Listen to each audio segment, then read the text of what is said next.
يسألونك عن الشهر الحرام قتال فيه قل قتال فيه كبير وصد عن سبيل الله وكفر به والمسجد الحرام وإخراج أهله منه أكبر عند الله والفتنة أكبر من القتل ولا يزالون يقاتلونكم حتى يردوكم عن دينكم إن استطاعوا ومن يرتد منكم عن دينه فيمت وهو كافر فأولئك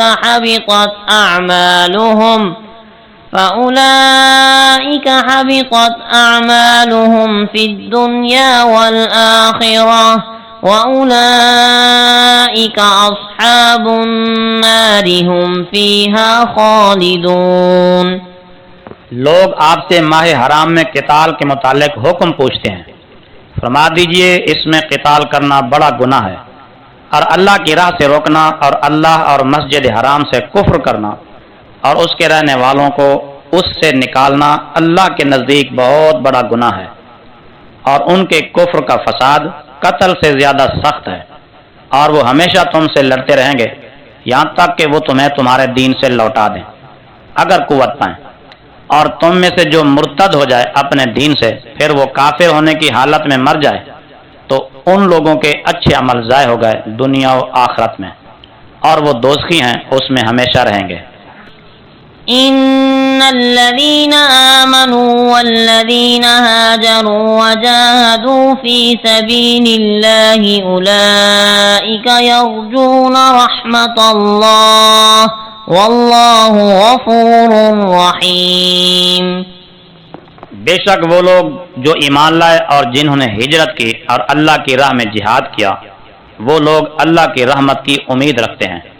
اور اللہ بہت بخشنے والا بے حد رحم فرمانے والا ہے۔ يسألونك عن الخمر والميسر قل فيهما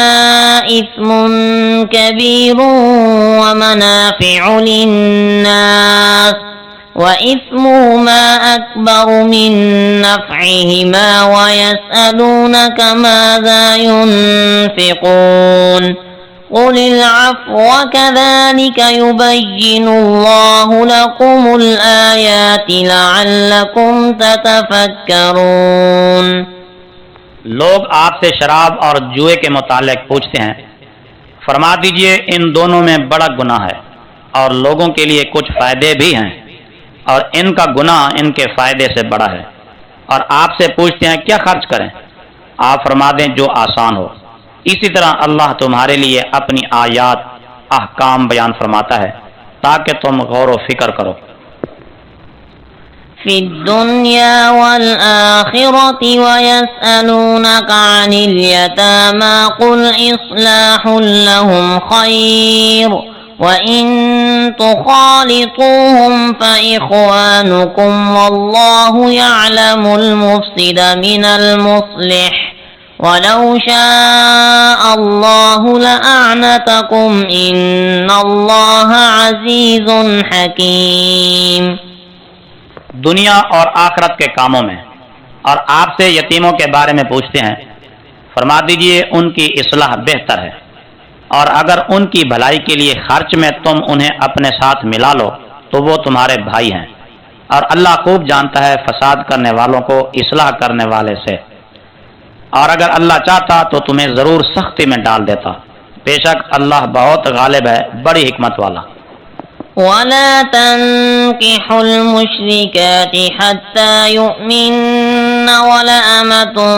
مُؤْمِنَةٌ خَيْرٌ مِّن مُّشْرِكَةٍ وَلَوْ أَعْجَبَتْكُمْ وَلَا تُنكِحُوا الْمُشْرِكِينَ حَتَّى يُؤْمِنُوا وَلَعَبْدٌ مُؤْمِنٌ خَيْرٌ مِّن مُّشْرِكٍ وَلَوْ أَعْجَبَكُمْ أُولَئِكَ يَدْعُونَ إِلَى النَّارِ وَاللَّهُ يَدْعُو إِلَى الْجَنَّةِ وَالْمَغْفِرَةِ بِإِذْنِهِ وَيُبَيِّنُ آيَاتِهِ لِلنَّاسِ لَعَلَّهُمْ يَتَذَكَّرُونَ۔ اور شرک کرنے والی عورتوں سے نکاح نہ کرو یہاں تک کہ وہ ایمان لے آئیں، اور بے شک ایمان والی باندی بہتر ہے آزاد مشرکہ سے، اگرچہ وہ تمہیں اچھی لگے۔ اور شرک کرنے والے مردوں کے نکاح میں ایمان والی عورتوں کو نہ دو یہاں تک کہ وہ مشرک ایمان لائیں، اور بے شک مومن غلام شرک کرنے والے آزاد سے بہتر ہے، اگرچہ وہ تمہیں اچھا لگے۔ وہ نار جہنم کی طرف بلاتے ہیں، اور اللہ اپنے اذن سے جنت اور بخشش کی طرف بلاتا ہے،